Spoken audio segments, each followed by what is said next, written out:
ये समाज है, अच्छे और बुरे के साथ रहना मजबूरी है। तुम कहां ढूंढोगे राम को, कहां ढूंढोगे हर जगह कृष्ण, कहां हर जगह विवेकानंद मिलेंगे। ये तो मुट्ठियों भर है, ये तो उंगलियों में गिनते हैं। अगर मैं तुम्हें अभी कहूं इस पांडाल में बैठे हुए लोगों को कि सतयुग से लेकर के आज कलयुग तक भक्तों के नाम बता दो, तो 12, 14, 15 करते करते तुम थक जाओगे। तुम्हारे कलेजे के टुकड़े जिनको तुम पाल कर पोस कर बड़े किए हो, उनसे कोई छोटी सी गलती होती है, तुम भी इतने कड़े मत बना करो माता पिता। मैंने कल ही कहा है, अपने बच्चों के साथ फ्रेंड्स की तरह रहा करो। इस दुनिया में अपने बच्चे और बच्ची के सबसे अच्छे मित्र माता और पिता से ज्यादा कोई नहीं हो सकता। और अगर सचमुच ज्ञानी गुरु हो तो वो उनका सच्चा मित्र हो सकता है। इतने मित्र के होते हुए तुम्हें जीवन में तकलीफ क्या हो सकती है। एक वशिष्ठ जी और एक विश्वामित्र जी। विश्वामित्र जी का रिकॉर्ड तो बहुत अच्छा नहीं है, कैरेक्टर पे दाग लगा हुआ है। अगर आज मीडिया का युग होता तो विश्वामित्र जी को जवाब देते देते उनकी जिंदगी खराब हो जाती। रोज चैनल लेके मुंह में घुसा देते, बताइए आपका मेनका के साथ क्या हुआ था। विश्वामित्र जी इधर उधर चलते, यार कहां से इतनी मीडिया आ गई समझ नहीं आता। किसी ने भगवान राम से पूछा कि प्रभु आप तो मर्यादा पुरुषोत्तम हो, श्री कृष्ण तो लीला अवतार में आए थे, उन्होंने तो बहुत कुछ इधर उधर सिखाया, यार आप तो मर्यादा पुरुषोत्तम हो, आपको और कोई मिला नहीं गुरु बनाने को। अरे हिस्ट्री चेक करवा लेते, आपकी आईबी इतनी तेज है, सारा चीज आपके पास है, एक बार चेक करवा लेते। वो विश्वामित्र अपने जीवन में तपस्या करते थे, मेनका आई, उनका आकर्षण हुआ, मिलन हुआ, शकुंतला नाम की पुत्री का जन्म हुआ, शकुंतला और दुष्यंत का विवाह हुआ। इन दोनों से जो संतान जन्म लिया उसका नाम भरत, और एक कारण तो यह भी है कि इस देश का नाम है भारत। पर तुम्हारे कानून की दृष्टि से तो बच्चा नाजायज है, जायज नहीं है। इस पांडाल में बैठे सभी लोगों से धर्म के चश्मे और अपने संतों को तुमने जो शीशे के आवरण में बिठा रखे हैं, कोई भी आता और कहता है कि एक पत्थर मार दूंगा, और संत भी डरता चलता है, और तुम्हारी भी आस्था रोज बनती और बिगड़ती रहती है। ऐसे बचेगा भारत में धर्म, ऐसे बचेगी संस्कृति तुम्हारी। विश्वामित्र के जीवन में कांड हुआ, फिसल गए, लेकिन जैसे ही होश आया, मुझे ये क्या हो गया, मैं तो भगवान के भजन के लिए आया था। फिर उन्होंने भजन प्रारंभ किया। फिर इंद्र ने भेजा रंभा, पहले मेनका भेजा था, अब रंभा भेजा। और अब जब आए तो विश्वामित्र जी ने कहा, मेरा नाम विश्वामित्र है, मैं अपने जीवन में एक गलती एक ही बार करता हूं, दोबारा कभी नहीं। और उसको पत्थर को बना दिया। भगवान राम से किसी ने पूछा क्यों बना लिया विश्वामित्र को गुरु।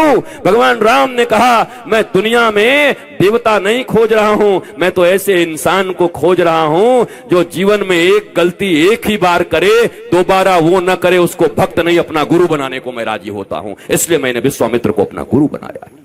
और तुम छोटी छोटी बातों पर ब्लैकमेल हो जाते हो। यह आज के यूथ की एक बहुत बड़ी समस्या है। मेरे प्यारे बेटे बेटियों, घबराना मत, डरना मत जीवन में कभी भी।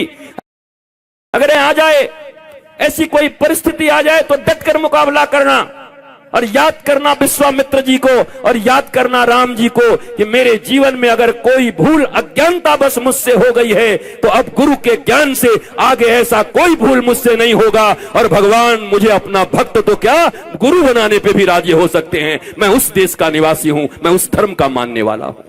ये भाव तुम्हारे भीतर में होना चाहिए, तो ये आत्महत्याएं रुक जाएंगी।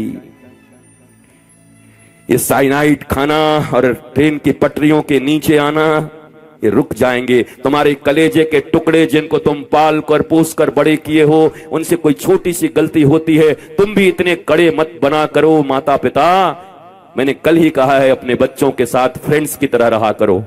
इस दुनिया में अपने बच्चे और बच्ची के सबसे अच्छे मित्र माता और पिता से ज्यादा कोई नहीं हो सकता। और अगर सचमुच ज्ञानी गुरु हो तो वो उनका सच्चा मित्र हो सकता है। इतने मित्र के होते हुए तुम्हें जीवन में तकलीफ क्या हो सकती है।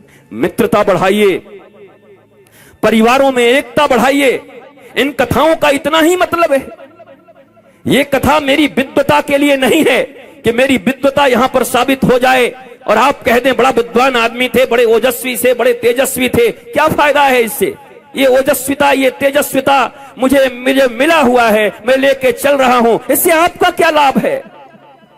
या इतना प्रयत्न करने के बाद ये समिति हो या हमारे प्रिय अनूप हो, ये सारे लोग मिलकर के इन्होंने यहां बुलाया कि बाबा यहां आएंगे, 3 दिन तक यहां पर कथा चलेगी। अगर इस कथा से इस बेरमो और फूसरों में बैठे हुए लोग, उनके जीवन में पांडाल कितना बड़ा, लोग कितने आए, माइक कैसा लगा, वो कैसा लगा, ये कथा की सफलता नहीं है, बल्कि कथा की सफलता तब होगी जब इस कोई एक व्यक्ति भी खड़े होकर के कहे कि अब मेरे जीवन में श्री कृष्ण की मुस्कुराहट आ गई है, अब मेरे जीवन में डिप्रेशन नहीं होगा, मैंने सीख लिया है जीवन जीना, तब ये कथा की सफलता होगी। और कोई सक्सेस नहीं है, और कोई सफलता नहीं है। और क्या सफलता हो सकती है? न दक्षिणा सफलता हो सकती है, न कोई लेन देन सफलता हो सकता है, बल्कि सुदूर बैठा हुआ कोई बालक, कोई बालिका, कोई बड़े, कोई बूढ़े, जो बड़े डिप्रेशन टीफ में चल रहे हैं और अचानक पांडाल में बैठ गए और कथा श्रवण करते करते उनके जीवन में भाव आ गया, ओ हो, अब तो मैं ऐसे जीऊंगा। बस समझ लो ये बेरमो की कथा, राम कथा सफल हो जाएगी। और मैं बच्चे बच्चियों को विशेषकर कहूंगा, डरना मत, आगे बढ़ो, नॉलेजफुल बनो और मित्र ज्ञानी को बनाओ। ये समाज है, अच्छे और बुरे के साथ रहना मजबूरी है। तुम कहां ढूंढोगे राम को, कहां ढूंढोगे हर जगह कृष्ण, कहां हर जगह विवेकानंद मिलेंगे? ये तो मुट्ठियों भर हैं, ये तो उंगलियों में गिनते हैं। अगर मैं तुम्हें अभी कहूं इस पांडाल में बैठे हुए लोगों को कि सतयुग से लेकर के आज कलयुग तक भक्तों के नाम बता दो, तो 12, 14, 15 करते करते तुम थक जाओगे। भरत, प्रहलाद, ध्रुव, मीरा, बोलना और बोल। तो क्या बोले रे? हाँ, धन्नाबाई, हाँ धन्नाबाई, हाँ अच्छा। 12, 14 करते करते तुम्हारी उंगलियां टूट जाएंगी, अब तुम्हारे पास कुछ होगा नहीं। सतयुग, त्रेता, द्वापर, कलयुग, अरबों अरब लोग आ गए और तुम 12 से 14 भक्तों का नाम नहीं बता सकते, याद नहीं है, जानते नहीं। ये बड़ा कठिन है, ये बहुत कठिन है, बहुत कठिन है डगरपन घटकी।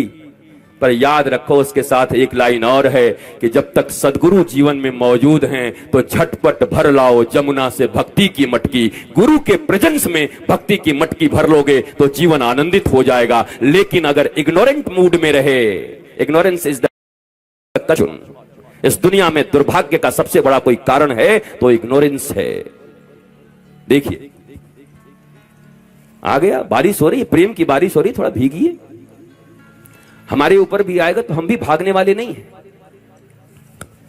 वो लोग कह रहे हैं कथा आपका कहीं जाए, हम भीगेंगे थोड़ी, जिंदगी रहेगी तो फिर कथा हो जाएगी। बतासा थोड़ी हो कि गल जाओगे। और मुझे एक बात पता है कि वास्तव में भगवान की जहां कथा होती है तो वृष्टि भी एक शुभ सगुन माना जाता है, संकेत माना जाता है कि यज्ञ पूर्ण हुआ और यज्ञ सफल हुआ। ये शास्त्रोक्त है, शास्त्र में लिखा हुआ है।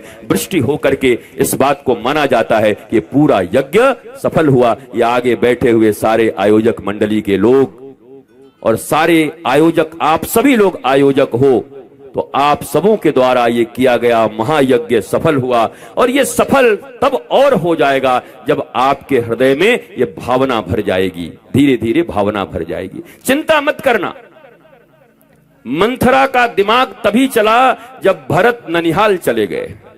भरत सुमति हैं, मंथरा कुमति है, सबके बुद्धि में ये दोनों रहती है। जब भरत रूपी संत और सत्संग दूर चले जाते हैं तो उस आला हो जाता है। मंथरा तब तक कुछ नहीं बिगाड़ पाई जब तक भरत थे। भरत का ननिहाल जाना, क्योंकि वो कक्ष एक ही था, कैकेयी के भवन में ही भरत रहते थे और कैकेयी की ही दासी थी कौन? मंथरा। दोनों ही रहते थे, लेकिन सत्संग, और शत्रुघ्न जी को कहा जाता है संयम। सत्संग जहां होगा वहां संयम भी होगा। जब जीवन में सत्संग हो और संयम हो, भगवान भोलेनाथ ने एक बार भगवान राम से वरदान मांगा। भगवान राम ने कहा भोलेनाथ आपको क्या जरूरत पड़ गई? बोला नहीं ठाकुर जी आज देना ही पड़ेगा महाराज आपको।